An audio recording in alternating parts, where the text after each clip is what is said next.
Disse, pois, o Senhor a Noé: entra tu e a tua casa na arca, porque tenho visto que és justo diante de mim nessa geração.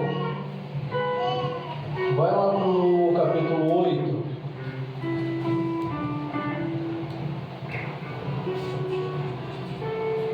Versículo 1 do capítulo 8. E lembrou-se Deus de Noé e de todos os seres viventes e de todo o gado que estava com ele na arca. E Deus fez passar Você não está nem no culto. Deus fez passar Deus fez passar sobre a terra e aquietaram-se as águas. Somente até aqui você pode se sentar glorificando o nome do Senhor.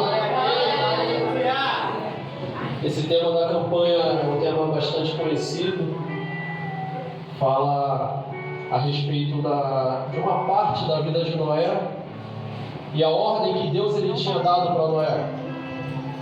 A Bíblia fala que Deus ele criou o homem e a geração foi passando, e essa geração também, à medida que passava, ela também se corrompia, e a geração não queria mais saber de Deus, a geração queria agir por vontade própria, a geração não queria mais adorar o Criador, e Deus ele vai dar um resultado para essa ignorância do povo. Esse resultado é simplesmente acabar com essa geração. E Deus ele vai dar ordem para Noé, porque a Bíblia fala que Deus ele achou graça na vida de Noé. Porque a Bíblia fala que na geração inteira corrompida só havia Noé de justo. E a Bíblia fala que assim Deus ele achou graça em Noé. E deu uma ordem para Noé. Que ordem foi essa? Construir uma arca, porque Deus ele mandaria um dilúvio para poder acabar com toda a terra. E assim se salvaria Noé e sua família. E a Bíblia fala que Deus, ele, quando olhou para Noé, falou que Noé era justo diante daquela geração. E a Bíblia fala que não havia homem justo naquela época, naquela geração, além de Noé. E Deus, achando graça em Noé, dá essa ordem. E Noé, como era obediente, como era servo, ele obedeceu. E a Bíblia fala que assim foi feito. Noé começou a construir a arca. Noé, ele começou a fazer aquilo que Deus ele tinha mandado. E conforme Noé ele vai construindo, Noé também vai evangelizando aquele povo. E falando, olha, vai vir um dilúvio. Deus ele vai acabar com toda a terra. Seria melhor se vocês se convertessem, se arrependessem, entrassem na arca. Porque vocês entrando na arca, vocês também vão estar salvos. E a Bíblia fala que aquela geração não deu ouvido para Noé. Mas vamos voltar um pouquinho para o texto. A Bíblia fala que antes de Deus ele dar a ordem para Noé, Deus ele já havia achado graça na vida de Noé. Deus havia achado Noé justo. Ou seja, antes de Deus ele dar uma missão, primeiro você tem que ser aprovado. Deus, antes dele te dar uma ordem, primeiro você tem que passar no teste. Deus, antes de te dar uma missão, primeiro você tem que estar no conceito de Deus. E a Bíblia fala que Deus ele dá uma ordem, Noé se acata. E a Bíblia fala que Deus ele não só dá ordem, como Deus ele também vai falar como ele quer que a arca seja construída. E a Bíblia fala que Deus ele dá medida, Deus ele dá o tamanho, Deus ele dá a quantidade de andares, a quantidade de compartimento, a quantidade de animais que vai entrar pela arca. Mas perceba uma coisa, em momento nenhum Deus ele fala para Noé criar um volante para aquela arca. Em momento nenhum Deus fala para Noé criar alguma coisa para guiar aquela arca. Eu não sei da maneira que você passou por essa porta, mas Deus ele está falando com você. A tua arca eu vou até te dar medida para poder construir, mas quem vai guiar sou eu. Pode até acontecer dilúvio no meio da tua vida, mas quem vai te guiar sou eu. Pode até parecer que tudo vai dar errado no meio da tua vida, mas quem está guiando sou eu. Mas antes de eu guiar a tua vida, você tem que primeiro estar no meu conceito. Meu pai. Porque Deus ele fala bem forte para Noé ele construir aquela arca. E Noé ele se acata. Ele começa a construir a arca. E na medida que ele constrói aquela arca, assim que ele acaba, a Bíblia fala que os animais eles começam a vir. A Bíblia fala que tudo aquilo que Deus ele tinha mandado Noé fazer foi feito. Agora é a vez de Deus começar a agir. Perceba que primeiro é você que faz, para depois Deus começar a mandar também. Perceba que primeiro é você que começa a fazer, para depois ele começar a agir na tua vida. É bem verdade que na vida do crente nada é fácil. É bem verdade que a vida do crente é uma vida de luta. É bem verdade que a vida do crente é uma vida de provação. E a Bíblia fala que quando Deus ele deu essa missão para Noé, Noé estava com 500 anos. E quando o dilúvio ele desceu na terra, Noé já tinha 600. Além de uma vida de construção, ela teve uma vida de espera. Só que tem uma grande diferença entre estar esperando e não fazer nada. Porque tem gente que acha que esperar é deitar e relaxar no meio da rede e deixar Deus fazer. Mentira. Esperar no Senhor também é botar a mão no arado. Porque a Bíblia fala lá em Lucas 6,9: aquele que põe a mão no arado e olha para trás não é apto de entrar no reino de Deus. Eu não sei o que você está fazendo aqui nessa noite, mas se você veio aqui foi com propósito, então coloca a tua mão no arado. Em momento nenhum, Deus dá ordem para Noé construir. A Bíblia não fala, mas o nome daquele volante que guia o barco é Leme. E em momento nenhum Deus dá ordem para ele construir isso. Entenda? Deus ele deu ordem para Noé construir a arca inteira, mas o controle ainda estava na mão dele. Olha só. Meu Deus. E a Bíblia fala que aquele dilúvio foi tão forte, aquela chuva foi tão forte, que começou a vir chuva de cima. E as represas daquela época, que a Bíblia fala que era um grande abismo, também começaram a se encher. Ou seja, era chuva de cima e também se encher de baixo. Meu Deus. Vou repetir porque o pessoal não entendeu. Era chuva de cima e também se enchia de baixo. E a Bíblia fala que aquela água ela era tão alta que começou a levantar aquela grande arca. Meu Pai.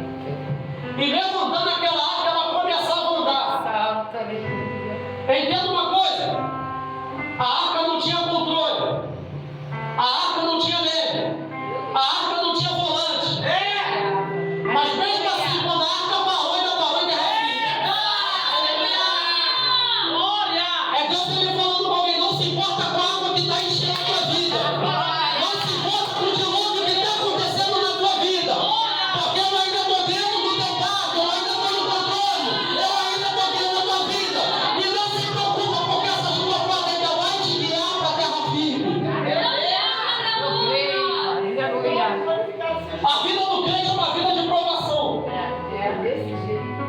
E se não fosse assim, não era vida de crente, porque senão a Bíblia seria mentirosa. No mundo tereis. Então não vem pra cá com esse crente, com esse papo de crente, de querer vida fácil, não. É desse jeito. Porque se o evangelho ele não te confrontar teu servo, ele não é evangelho. Se o evangelho não for pregado falando que na tua vida vai ter dilúvio, isso não é evangelho. Mas você quer entrar dentro da arca? Vai lá em Gênesis 6:9. A Bíblia fala, pastor, em Apocalipse, que nos finais dos tempos, muitos crentes que estão dentro da igreja vai ouvir: apartai-vos de mim, porque eu não vos conheço. Porque passou uma vida inteira de crente e não teve intimidade. Meu Deus. Pastora, como é que eu faço para naquele dia eu conseguir entrar no reino de Deus? Aleluia. É fácil. Gênesis 6, versículo 9. E Noé andava com Jesus. Olha só. Pegou. Meu Deus. Porque não adianta ser crente que vai igreja e não ter Jesus dentro. A Bíblia fala em Gênesis também, pastora, que Deus ele criou a gente em imagem e semelhança. Mas a gente era barro. Meu Deus. Deus ele estava lá moldando o homem. O homem ainda era barro. E a Bíblia fala que mesmo sendo barro ainda era imagem e semelhança. Mas foi preciso soprar o Espírito. Pastor, porque não adianta ser imagem e semelhança por fora e continuar vazio por dentro.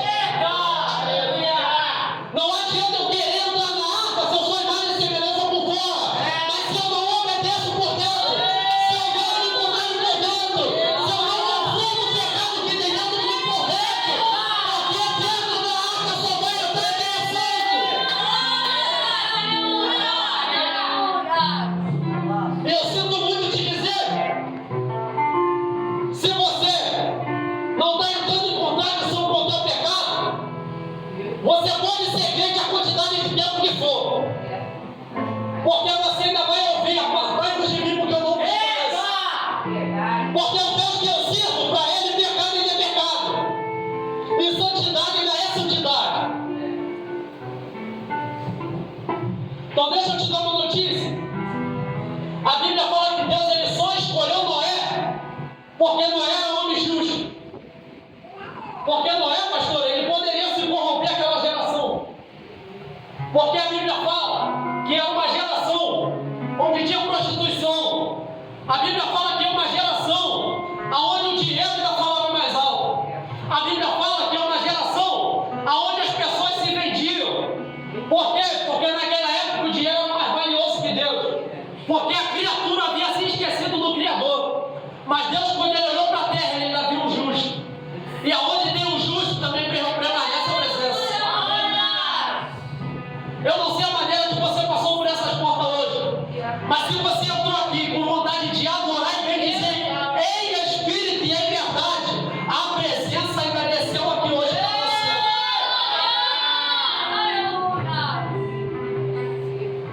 Mas é bem verdade que a Bíblia vai falar lá em Lucas que certa feita Jesus ele estava pregando uma mensagem e os próprios discípulos que andavam com Jesus acharam aquela mensagem muito pesada.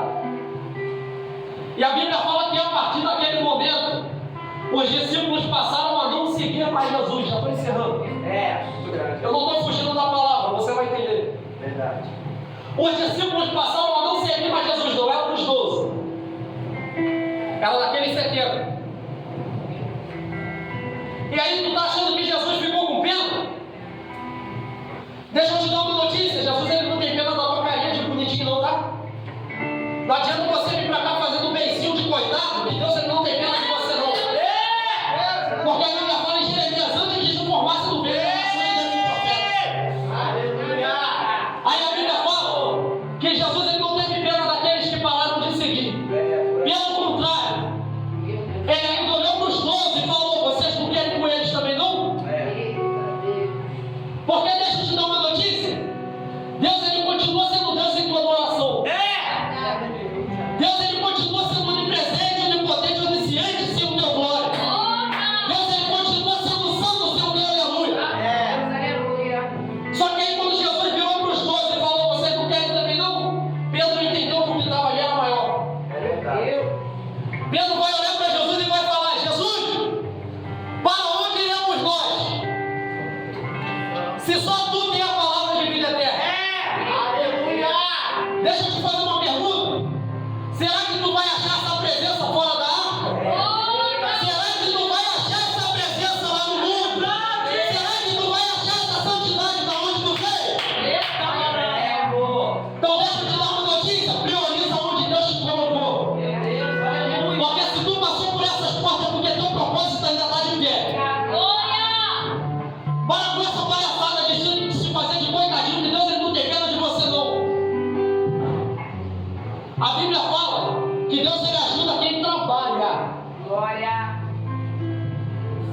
Porque esperar em Deus é diferente de não fazer nada. Noé ele teve 100 anos para construir aquela arca, esperando a promessa do dilúvio, mas ele estava trabalhando. Por que tu acha que Deus ele procurou Davi em casa? Havia 7 irmãos de Davi dentro da casa, mas só um estava trabalhando. Deus ele procura quem mete a mão na obra para fazer a obra. Fala, Deus. Porque Davi ele foi ungido dentro da casa, mas ele estava trabalhando lá fora. É verdade. Deus ele está falando com você aqui hoje, nessa noite. Enquanto você faz a obra do lado de fora, prepara um banquete do lado de dentro. Mas para ter um banquete do lado de dentro, tem que primeiro ter obra do lado de fora. Só que é muito mais fácil, pastor. Deus ele descer na terra e ver 7 dentro de casa do que um fora trabalhando. Deixa eu te dar uma notícia. A casa cheia não significa presença não, tá? Porque a presença ela está dentro de você. Olha só. A presença ela não está no culto. O culto quem faz ainda é você. E se você não der um glória mais alto, se você não chamar a atenção, se você não chamar a presença, deixa eu te dar uma notícia. Você continua sendo o 7 que estava dentro. Glória. A Bíblia fala que Deus ele veio buscar verdadeiros adoradores. É por aí. Quem adora em espírito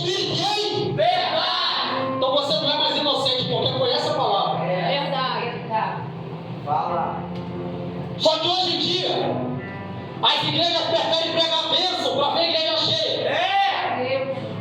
Se você passou por essa porta achando que ia ter isso aqui hoje, mentira. Toma na cara!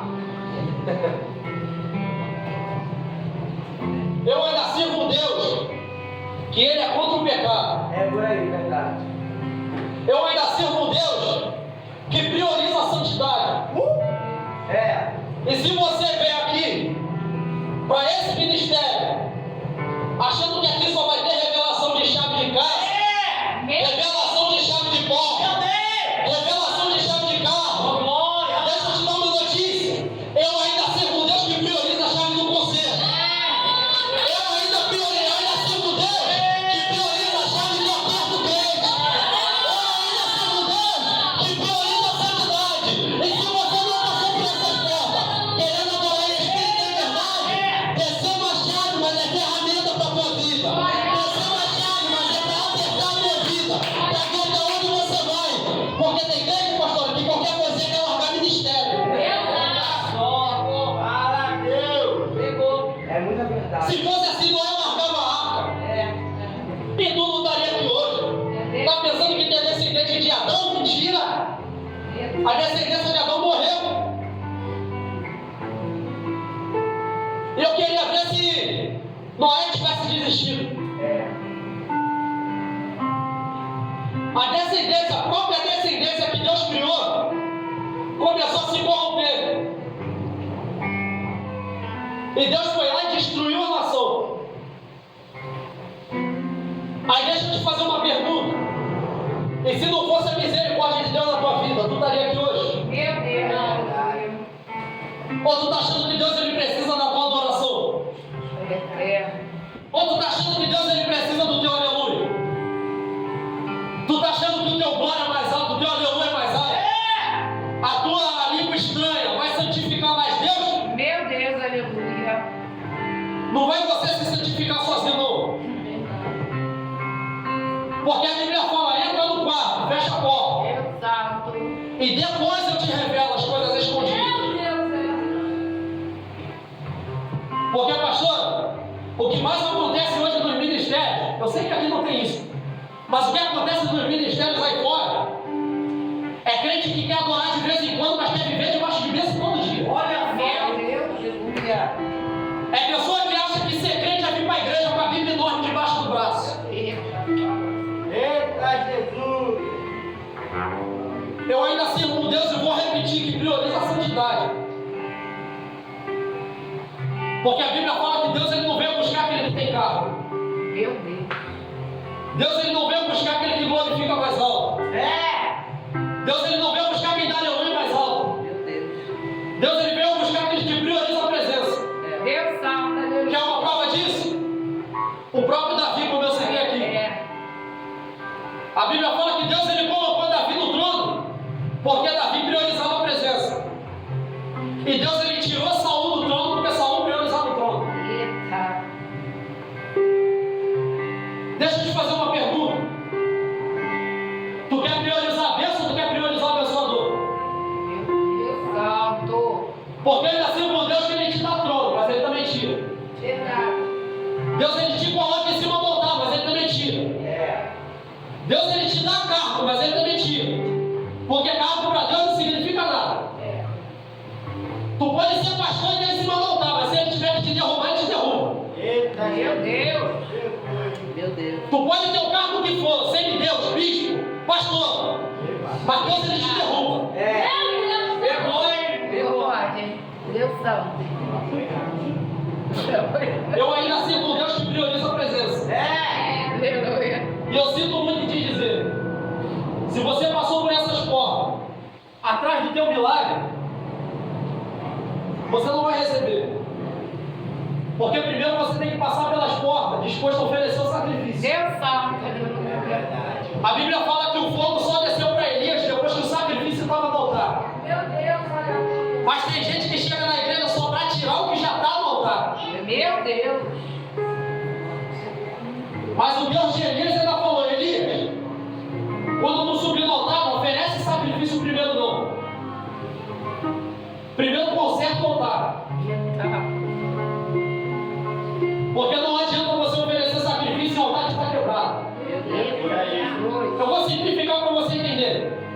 Antes de você vir para a igreja, adorar, dar glória, dar aleluia, pular em mistério, entregar a revelação, conserta a tua casa. Meu Deus. Conserta primeiro o teu altar. Porque o teu primeiro ministério começa lá. Deus sabe, E aleluia. se o teu altar não tiver consertado, não adianta pedir fogo. É. desse jeito, pai. Pode ter sacrifício à vontade em cima do altar, mas não vai ter fogo.